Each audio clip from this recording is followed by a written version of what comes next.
Okay. Can we start now? That would be great. So anyway, today it's 29th. It's the 29th, I think. 29th of November, 2016. Anyway.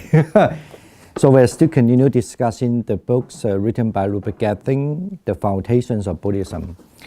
I think today we will basically able to end the chapter, the first chapter that's about the Buddha. Then now we start from page 30, the bodies of the Buddha, and then we will discuss that until the Sravaka Buddhas, Prateka Buddhas, Samyak Sambuddha. I think that will be end of kind of like generally anything in regard to the Buddha. Okay, I think before we begin, I'm not sure whether you have any question with regard to the last few topics.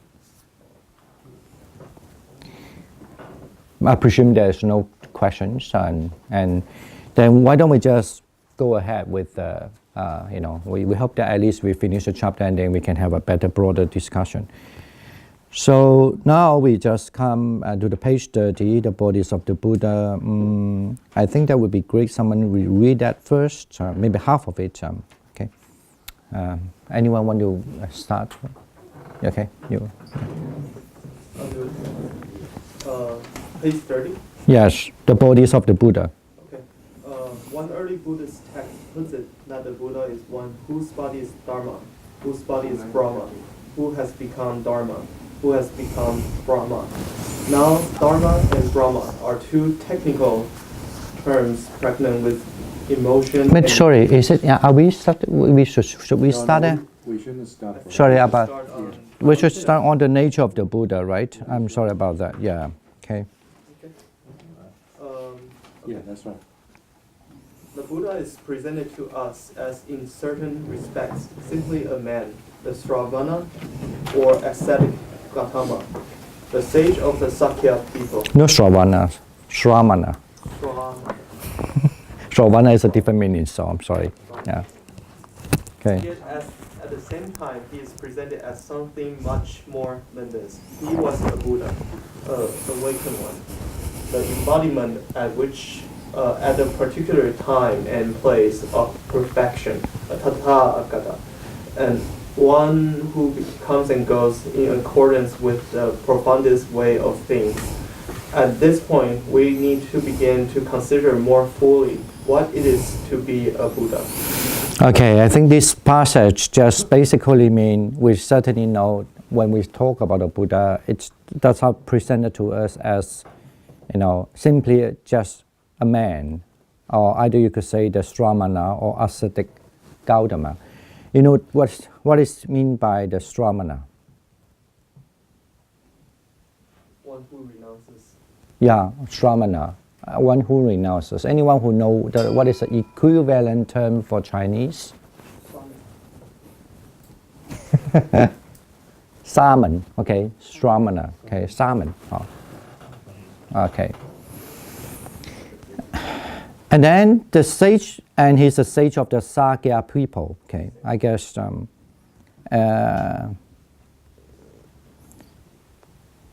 If there's any further rendering, we understand he was a Buddha and the awakened one, the embodiment at a particular time and place of perfection.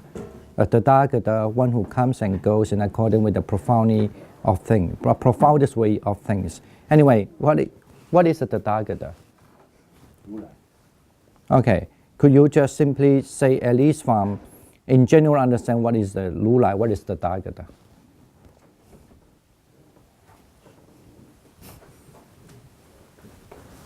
Anyone? Lulai, the Tathagata. What does the Tathagata means? Well, the next sentence. So one who comes and goes in accordance with the profoundest way of things. Okay. Right? Do you know the word Tathagata? How does it come?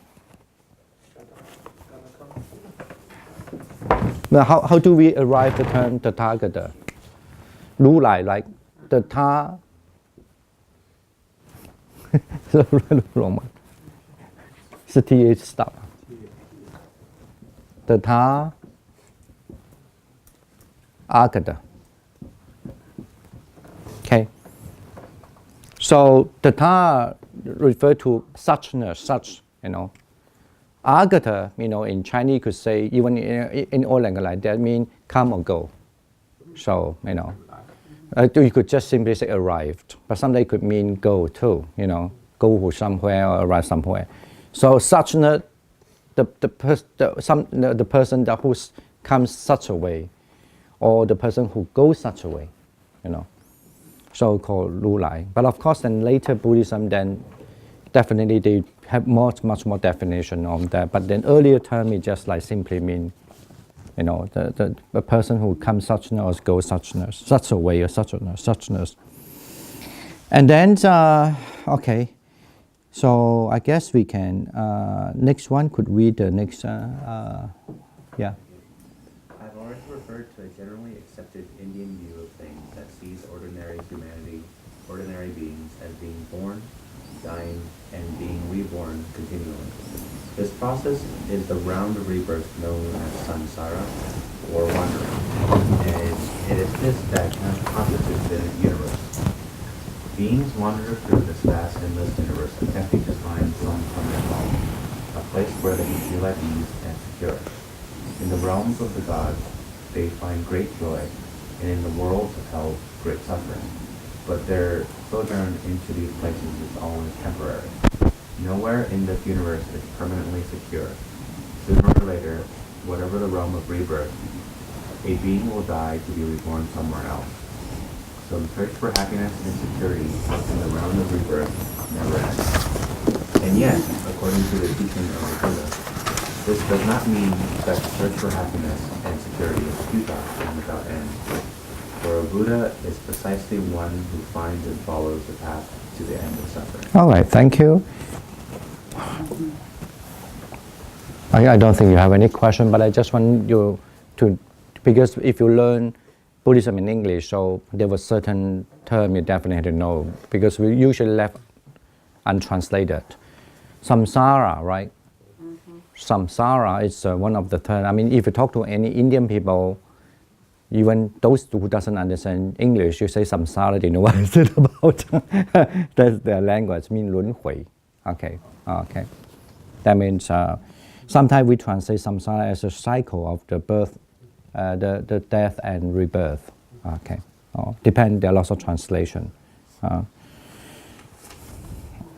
It's whatever translation that it's in Indian culture, the word samsara always carries something not necessarily pleasant. Even though the understanding of how you should alleviate yourself from suffering is a different story, but then still the term is never carry like a joyful thing. It's always carry it makes you a lot of trouble sometimes. Okay, samsara. All right, I don't think I need to go further to explain on what we just read, and then now we can go to the next paragraph. Do you want to read? Yeah. Okay. Yeah. Now the question of what happened to a Buddha when he dies take us to the heart of Buddhist philosophical thinking. Here, Buddhist thought suggests that we must be very careful indeed about the way we sing, about how we use language, lest we become food. The Buddha cannot be reborn in some new form of existence, for to exist is, by definition, to exist at some particular time and is in some particular place, and so be part of the unstable, shifting world of condition. If we say that Buddha exists, then the round of rebirth continue for the Buddha, and the quest for an end to suffering has not been completed. On the other hand, to say that Buddha simply does not exist is to suggest that the Buddha's quest for happiness amount to nothing but the destruction of the individual being, something which is specifically denied in the text. Hence, the strict doctrine formulations of Buddhism text is this: one cannot say that Buddha exists after death. One cannot say that he does not exist. One cannot say that he both exists and does not exist. And one cannot say that he neither exists nor does not exist. One cannot say more here without beginning to explore a certain other aspect of Buddha's metaphysics and ontology. And this I shall leave for later chapters. The important point is that Buddha is understood as a being who has in some way transcended and gone by beyond the realm of the rebirth. He is Tathagata, one who is, according with the profoundness way of things, has come thus and gone thus. Okay, yeah, that's all right. Anything that you need to discuss about this point? No, that would be surprising. So, can I ask a question? Well, I mean, we can have a little discussion. Yeah. So, just the point. Is it that we, as beings in this world right now, can ever hope to understand that? Well, that's a good question. Actually, this is one way some people conjecture that why the Buddha say not going to answer that question, and thinking maybe like what you were saying. But then it looks strange also in a certain passage from the early Buddhist text. Then Arundhati asked the Buddha, so why didn't you explain to them? And the Buddha said, when someone really have some idea of a certain thing already, and if you tell them it's not like that, they will think then you'll be like the other way. When you tell them it's not the other way, then you will think that then you will be the other way. So, and it looks like the Buddha, according to the passage, it looks like the Buddha didn't totally mean that you cannot explain, but definitely there's understood that in order to understand, first you have to able to see, that's what the passage go later on, that you have to able to see what is nirvana. So then there's the most famous simile, which actually is the kind of like the also famous kind of folklore in India. It's like a turtle, talking to a fish in the pond, and then the fish asks the turtle, how was the word? And the turtle say, it's wonderful. And then the fish try to say, but he said, what is a wonderful? They got big tree. He said, is it like the sea tree? That the little shot in the well, the fish in the well. So what he could see the tree, it's just, all he could think maybe like a coral, small one, not an even big one.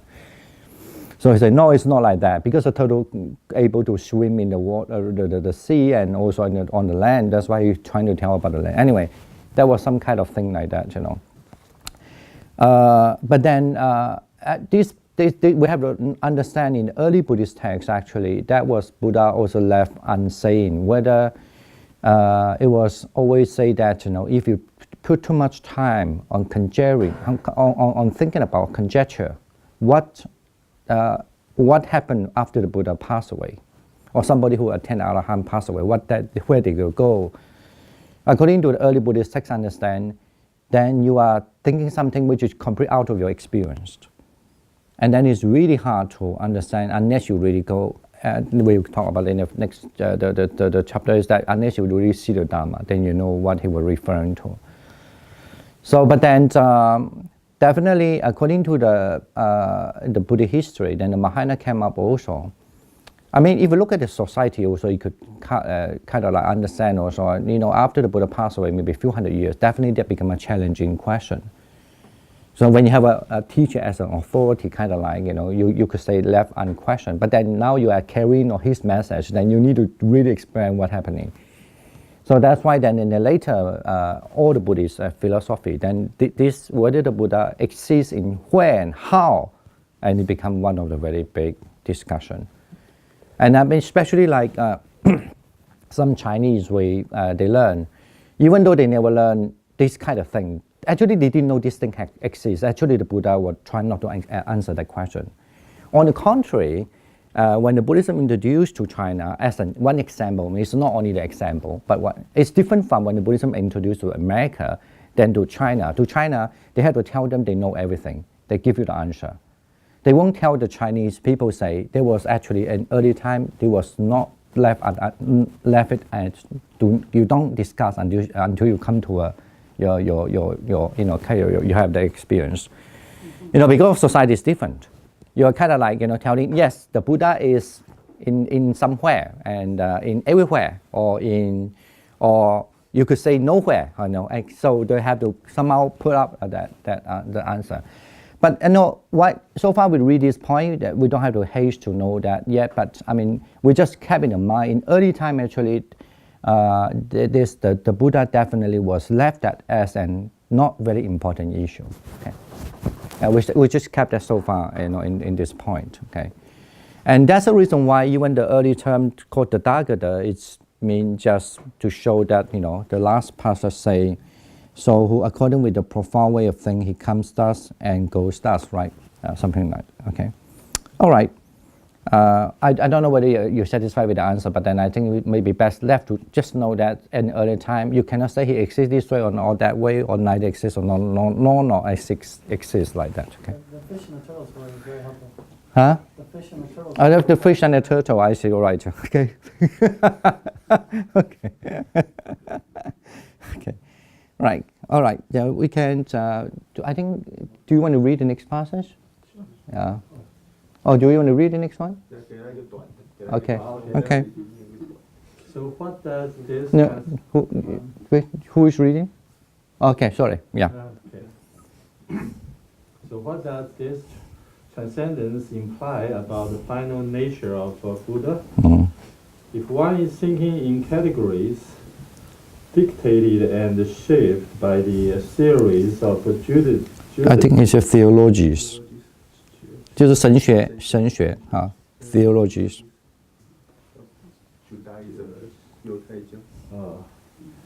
Christianity and Islam, and also modern Western thought, there is often a strong inclination to suppose that such a question should be answered in terms of the categories of human and divine.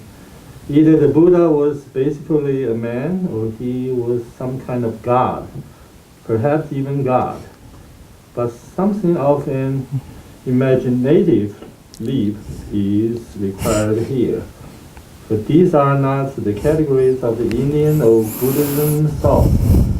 In the first place, according to the Buddhism view of things, the nature of being is not eternally or absolutely fixed. Beings that were once humans or animals may be reborn as gods. Beings that were once gods may be reborn as animals or in hellish realms. Certainly, for the Buddhism tradition, the being who became Buddha or awakened had been born a man, but equally that being is regarded as having spent many previous lives as a god. Yet, in becoming a Buddha, he goes beyond such categories of being as human and divine. All right, thank you. Okay. Okay, why don't you just read that first? Yeah. Next one. Read with me. A story is told of how once a Brahmin saw on the Buddha's footprints one of the 32 marks, wheels complete with 8,000 spokes, with rims and hubs. He thought that such footprints could hardly be those of a human being and followed them. On catching up with the Buddha, he asked him whether he was a god or some kind of angel or demon. The Buddha replied that he was none of these. The Brahmin then asked if he was a human being. The Buddha replied that he was not. The Brahmin was puzzled, So what was the Buddha? Yeah, just read the next one too. Just as a blue, red, or white lotus, born in water and grown up in water, having risen above the water, stands unstained by water. Even so do I, born in the world and grown up in the world, having overcome the world, dwell unstained by the world, understand that I am a Buddha. Okay, thank you. Right, I think, yeah, why don't we just keep on reading? Yeah. I don't think we need to discuss yet, yeah. Yeah. Ah, really? Okay. Anyway. A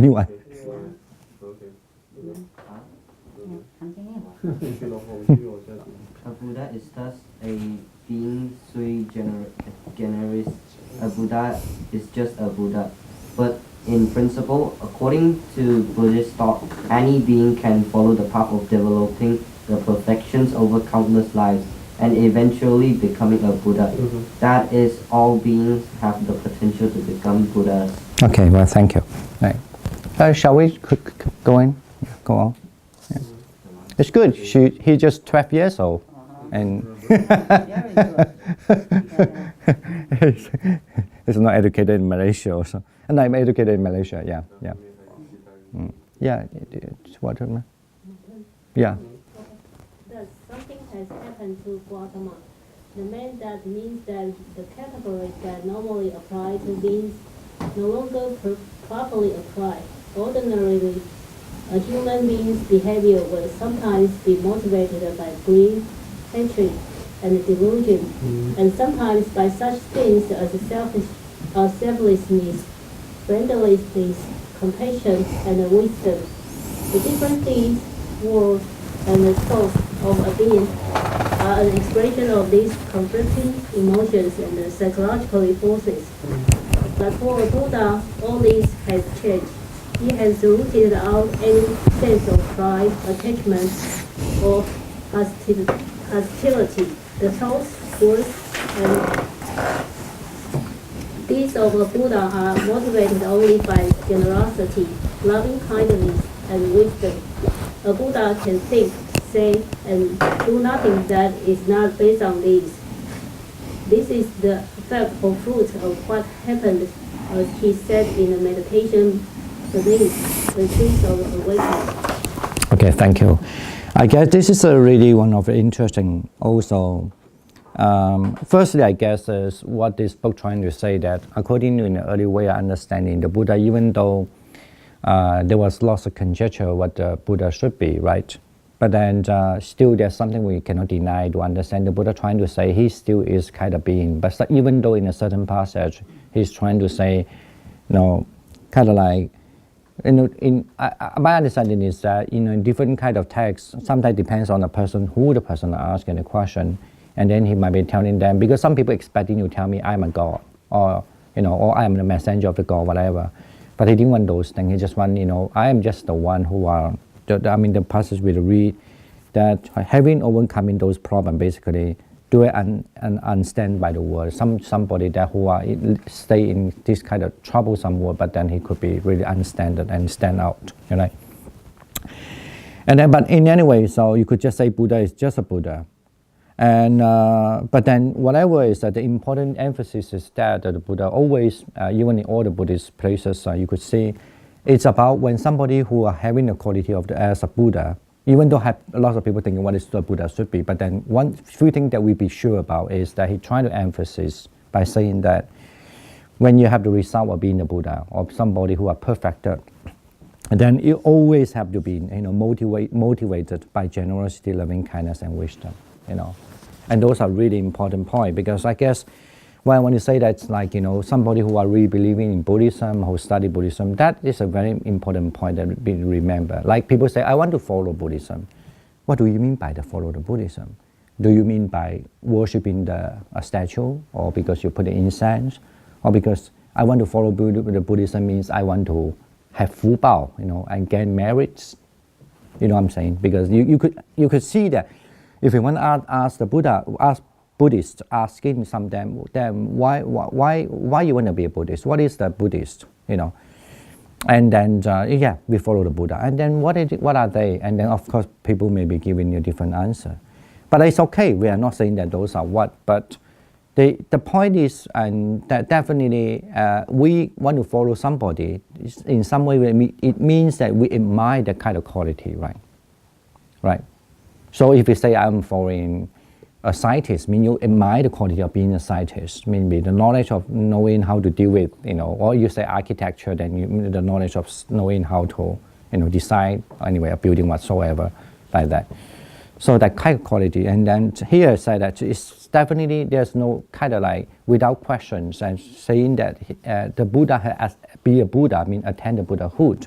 It means he's always motivated by the generosity, loving kindness, and wisdom, And this is actually very important. If people get that point, I mean, being a religious circle, then that is really important. That's how the main thing about being a Buddhist. It's not like because I will participate in any ritual or because I do this service or you get what I mean. So it's something that even though of course everybody here they are not Buddha yet according to Buddhist understanding.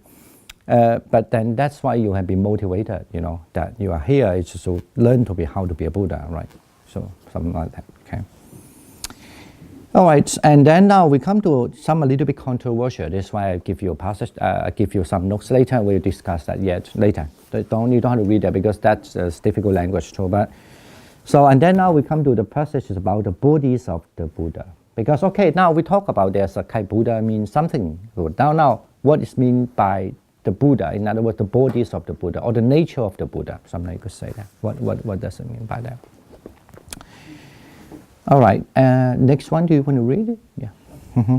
The bodies of the Buddha? Yes. One early Buddhist text puts it that the Buddha is one whose body is Dharma, whose body is Brahma, who has become Dharma, who has become Brahma.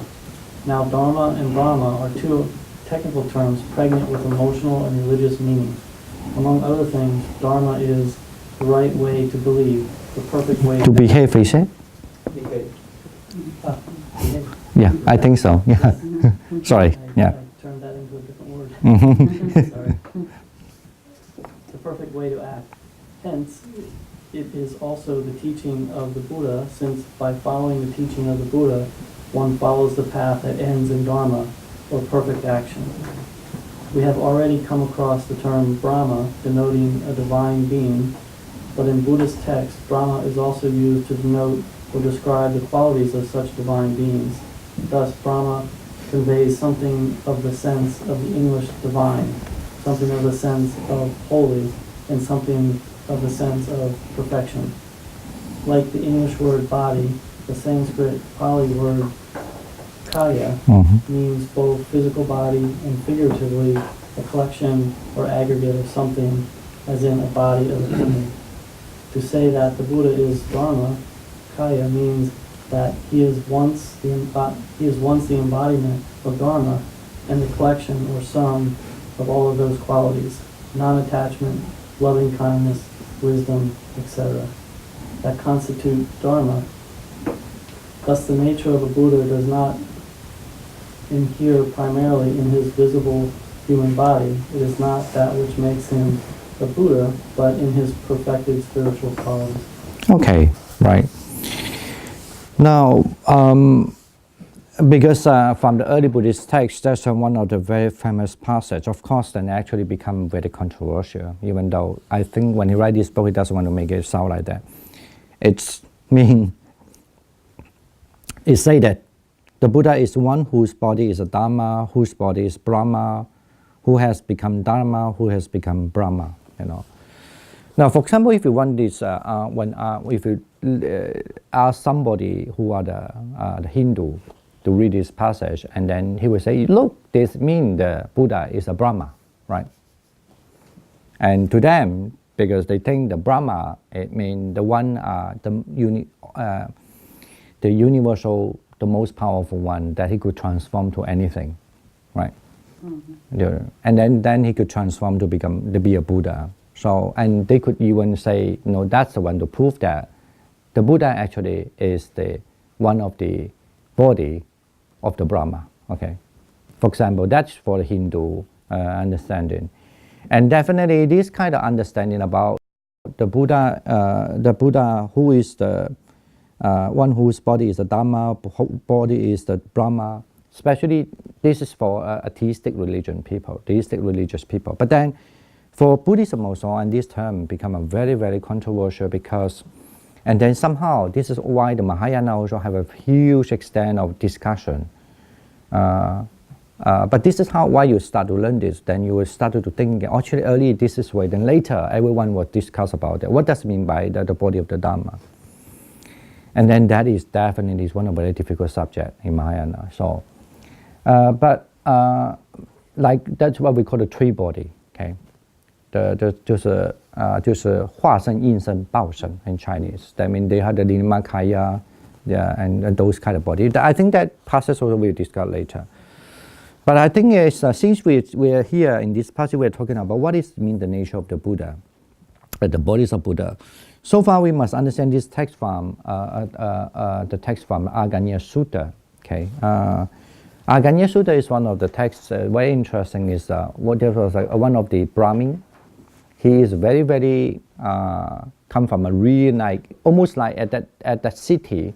Everybody knows him because his father, his grandfather, his grandfather are so famous as a religious the priest, religious priest. You know, and then anyway, the thing it is, when he and the other guy met the Buddha, he wanted to know the Buddha. You know, basically he wanted the Buddha to tell them. So, what do you think about the Brahma? You know, in those days, when you say, what do you think about a Brahma, just like nowadays, what do you think about a God? We think is Almighty, the most powerful one. It's just kind of, they believe that way, right? So, but when that happened, and then the Buddha asked them, what do you think about that? Then they say, somehow simply just say, you know, actually we were born from the Buddha's mouth, okay? Yeah, from the Brahma's mouth. Sorry, I was not Buddha. Then some different caste people were born from the Brahma's hand. That's what we call the royalty caste.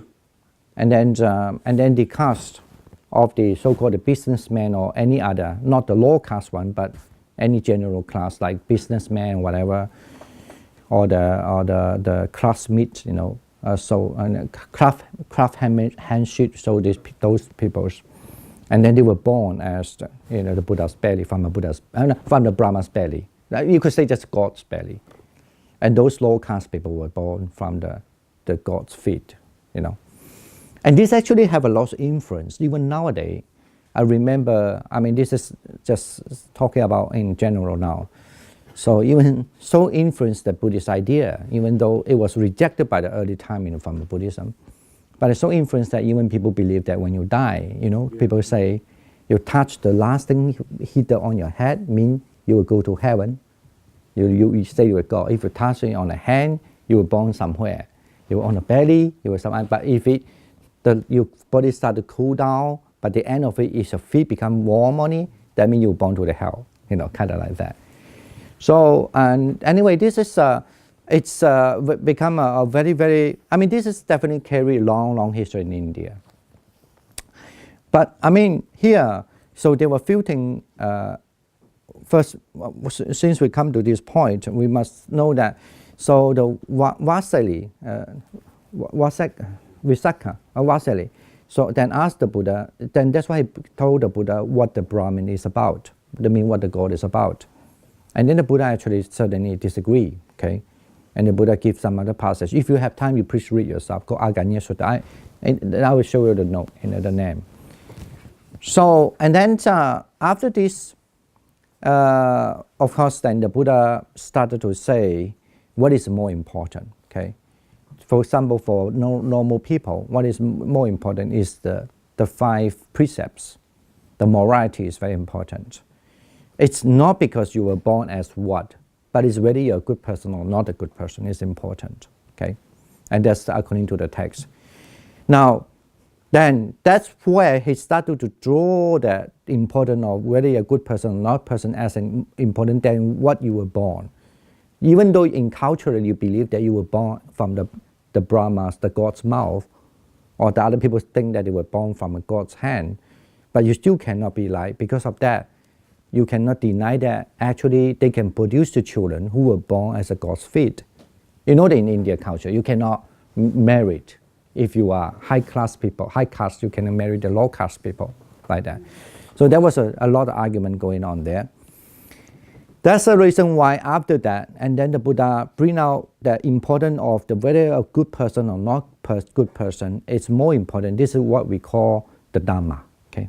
Because it's always in the general understanding, the word Dhamma means that something always bring you to be correct and good, right? As a fact, the fact that will bring you correct and good. So, and then he pointed out, after when he pointed out, he say, this is this is passage. This is, I guess, why I want to put here, maybe it's not really your big concern, but I still think it's the good. If you first understand how the earlier time look at it, but then one day when you read other things, you'll find, now what I learned in the early time, said this way, is kind of different from the other people saying too. But I'm not here to say which is correct or not, but I mean just to give you in the early Buddhist text how actually they understand. Okay. Now I will give you on the notes there. First is a Pali. I don't think you're going to read that, but okay. So Vasata. Okay. So why don't anyone want to read that one, the translation first? So, yeah. Vaseta, all of you, though of different birth, name, clan, and family, who have gone forth from the household life into homelessness. If you are asked who you are, should reply, we are ascetics, follower of the Sakya. He whose faith in the Tathagata is settled, rooted, established, solid, unshakable by any ascetic or Brahmin, any Deva or Mare.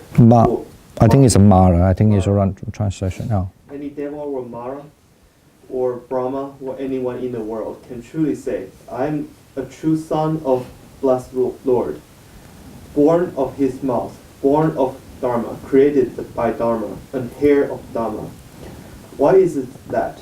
Because Vaseta, this designates the Tathagata, the body of Dharma, that is the body of Brahma, or becomes Dharma, that is becomes Brahma. Okay. Anyway, it's a very.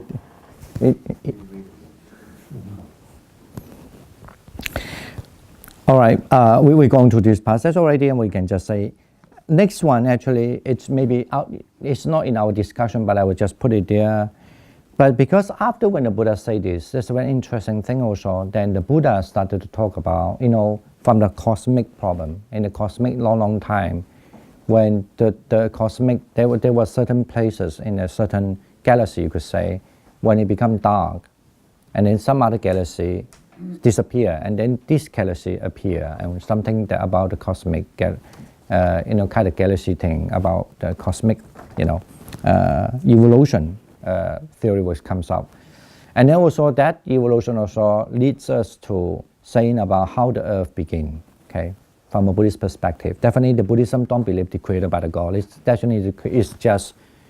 It begins because it's a law. Whole universe is something disappear, other place will appear, something like that. Okay, so and then how the beings came down to the earth.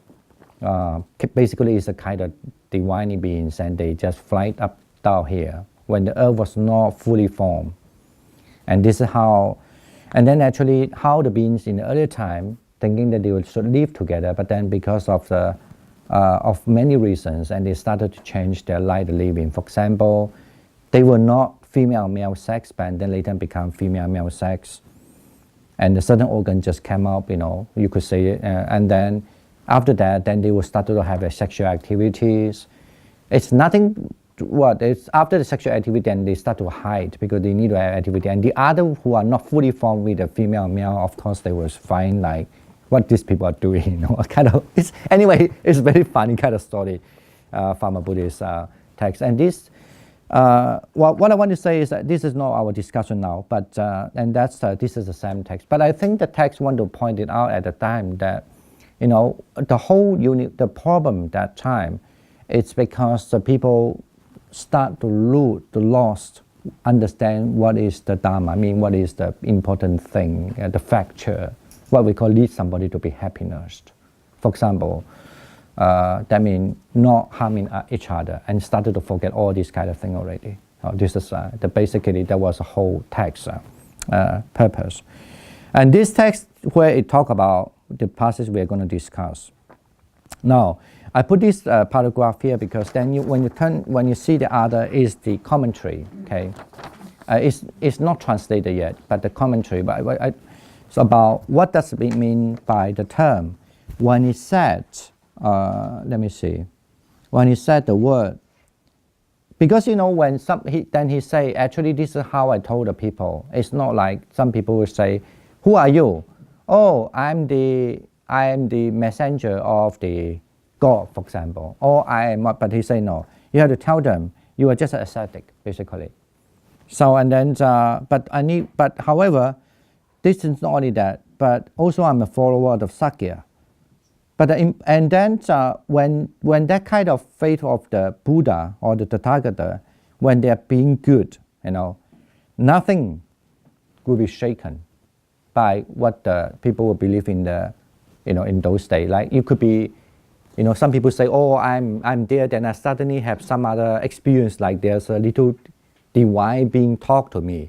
Oh, you know, that's why in India there's so many gods, right? And this God, that God, that God. And they will say, "Oh, I have this divine being talk to me. Oh, now, oh yeah, I will follow you." And the others say, "Oh, I have the divine." So they have so many different gods. And they believe that when they meditate or when they doing the prayer, then they will listen to their prayer. And then if you are really powerful, it depends on in different school. But anyway, general, then they will talk to you, kind of like, you know. So you have many ideas. But then here, very clearly he say, so I only just then when they were not shaken by them, this kind of thing. Either they say because of God, because of the demon, and some believe in like you could say witchcraft, okay. Some you could put it nowadays like a kind of that, or maybe you would say anything that like the divine thing. Then he can truly say, if they are not shaken by them, he can truly say, "I'm the true son of blessed Lord, born of the mouth, born of the Dharma, created by the Dharma, and high of the Dharma." Okay, and this is why I want to say, see the commentary, how to define that. So, and then you will have a better sense. So why the Buddha put it here, and what does it trying to say? Maybe when you look at the whole part, the sutta, you somehow know that at least he used a similar word, try to tell the Vasali, this very smart guy, saying that, you know, you believe that you were born in the mouth of the Buddha, the Brahma, right? You were born in the mouth of Brahma because he's a priest, right? You were born as a priest caste, so and then you were born as a mouth of the Brahma. Now, but then I would say those ascetic, and then when they come to a point they were not shaken by all these kind of belief, because you had to imagine, it's not like nowadays you have internet, you could look at different opinions, right? You had to imagine that you were born maybe when you came to America like 200 years ago, everybody was in kind of like, even they have a different kind of believing in Christianity, but they still believe in one God, right? And you have that kind of environment. So, and then how could you learn that you won't shake, your mind is not going to be moved by their understanding, you know, all these people understand. Then you proclaim that I'm just a son of the Tathagata, I born from that mouth, not from the mouth of the God, something like that, okay? So what does it mean by this? Now, look at the commentary, even though I don't think you might be, read the Pali, but I will just follow that in order to just to say. So firstly, what I mean by unshakable? Of course, the one you look at number one, there's a 118, right? Nivita, di apini vita achalatita, So kasabana eva rupa satahodidi. I'm not going to read that because otherwise you feel boring. You know what I mean? But actually, it's the party you hear trying to say what mean by unshakable. When you say that this person who become renounced as a monk or renounced as a practitioner, they will not shaken by that. What does it mean? So it means achala titi mean the meaning.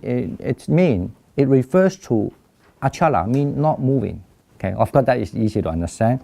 But what mean by that? Mean this such a quality? What does it mean? He say when somebody when they have practice and they up to from the Buddha's teaching, and then they see the Dharma. I will going to explain more on that. Then they confirm there's a Buddha, there's a Dharma, there's a Sangha, and this how then he become the Sotapanna, 就是出果. Okay, the Sotapanasa. Okay, so it's clear to say here when he say the Buddha say even the point that he come to a point that he would not shaken. There's a lot of the term refer to that, right? Settled, rooted, established, solid, unshakable, right? Unshakable, there's by any, like a God and that. It's because he have attained the Sotapanna. Get it now? Okay. So, okay. And then, what do you mean by he was born from the mouth, right? Here, it say, I'm true son of the blessed Lord, I mean the Buddha, born of his mouth, right? Born of Dharma, created by Dharma, and higher of Dharma, right? What does it mean by that? So when he say they born from of his mouth, it say that because when he was fall into the path, okay, and he see the path, okay, okay, and then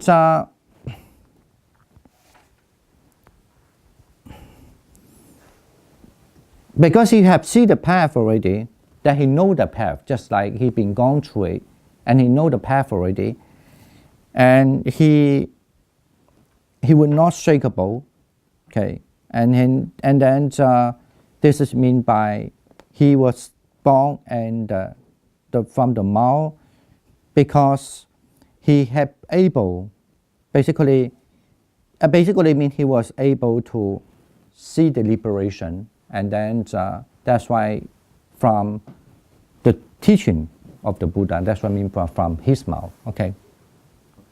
Okay, get it now? Is it sort of just to draw a parallel with the traditional priesthood? I guess so. Once you have seen the path, you can say that you are not necessarily a priest of Buddha, but being able to Born from his mouth for sure. Okay. And then also Ariya Dhamma, and then he also what do you mean by born? Okay, because he could be create. Okay, he could be because he could create the noble teachings. Create the noble teaching to be born. Okay, get it now? Hello. So that's called Dhammajo, means the born of the Dhamma. So and also mean he can produce the Dhamma, right? So and why it say that he is worthy of the worthy Dhammadayako mean he's what is the translation of here? What is he can born of the Dhamma created by and high of the Dhamma. Why he says a high of the Dhamma? It's because he's worthy of inherit of the 9 worthy Dhamma. Okay. Hello. But this is a very technical term. 9 worthy Dhamma is referred to. There was 4 paths, 4 fruit, and Nibbana. 9. I know this is a little too much, but 4 fruits, 4 paths, and then Nibbana.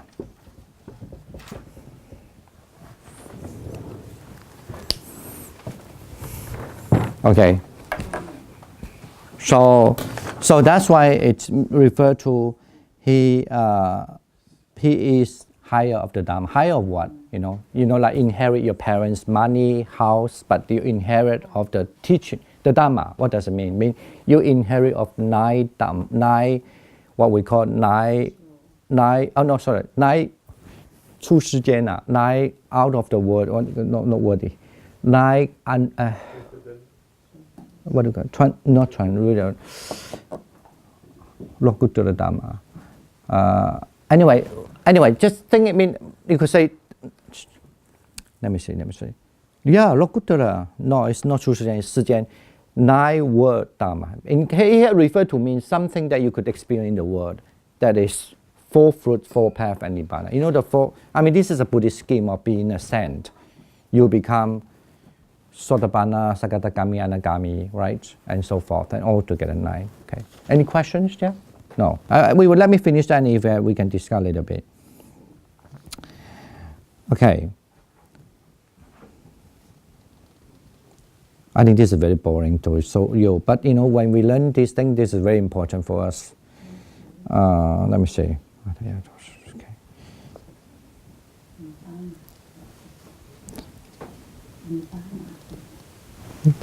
Nibbana.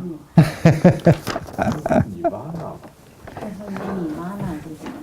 又是梵文又巴利文。 Nibbana is a Pali, mean Nibbana, but in Sanskrit, Nirvana. 所以 four paths 就是四度，不是四三。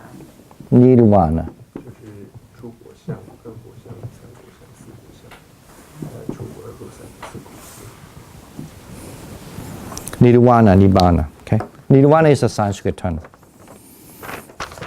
Okay, and then another difficult is that, and then you say that this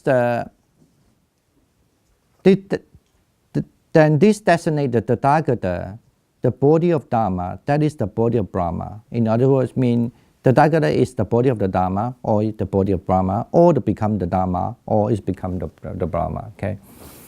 So I mean, generally you must understand first you have the Dharma and then you have the Brahma. Okay. So please come that understand.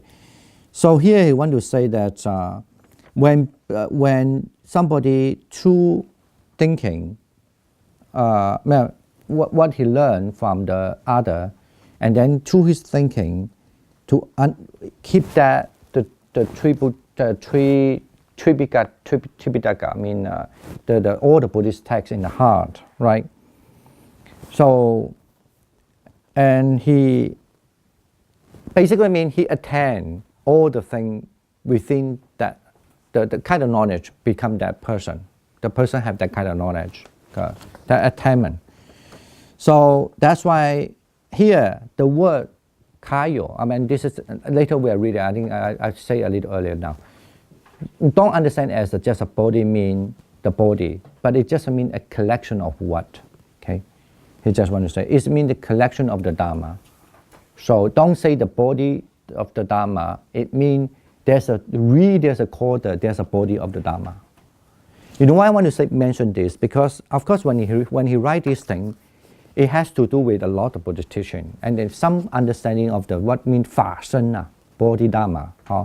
So the word in Chinese, the Dharmakaya, it always, some people take that as the body Dharma mean there was really one of the body called the body of the Dharma. For example, I'm not going to tell which cult. There was some cult, even now in Chinese. In early time, it believed that, you know, when you have a Buddha statue, this statue means naked eye body. And then they believe that when you practice, and then you will see the body of that guy, he will wear like a Mahayana robe. And he is the Dharma body. And then now it changed. That is not the Dharma body, that's another body. The real Dharma body is that you will see that guy, he's a layperson, he's not a monk, okay? And he will wear the robe, like a Theravada robe. And that picture, and I saw that, I was like, wow, there's another explanation. So in other words, they take it, that word body as kind of like a physical body or kind of something. Maybe you could say spiritual, there's something. But actually, when you look at the commentary trying to say that, the body here just say a collection of the knowledge. Okay? So it's just a collection, body, the word meaning a collection, because that's how the language is about. Kaya could be, even that's why he used the word just now, is like a body of what? He was saying a body, like when you say in English, you say the word, a body of opinion, right? So there's no something called real body of opinion there. Okay. All right, so then I think now from there, then you somehow understand, at least from the passage, original passage, what does it mean by he say he become the Dharma, and that means it's become the Brahma, okay?